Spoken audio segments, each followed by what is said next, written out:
Sumainyo ang Panginoon. At sumayo. Ang mabuting balita ng Panginoon ayon kay San Mateo. Papuri sa iyo, Panginoon.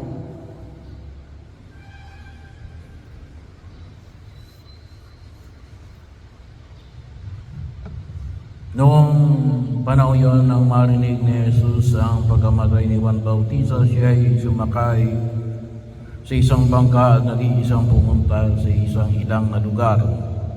Nang mabalitaan naman iyon ng mga tao, sila ay lumabas ng bayan at lakad na sumunod sa kanya.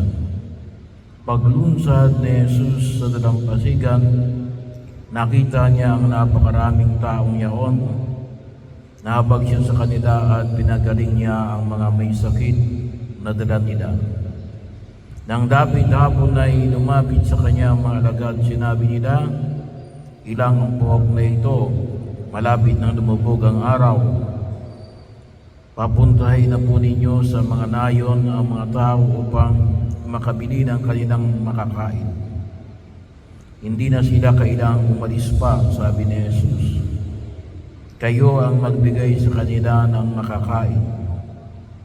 Sumagot sila, 5 po ang tinapay at 2 ang isda natin. Dalhin ninyo rito, sabi niya. Pinaupo niya sa damuhan. Ang mga tao kinuha ang 5 tinapay at 2 isda. Tumingala siya sa langit at nagpasalamat sa Diyos.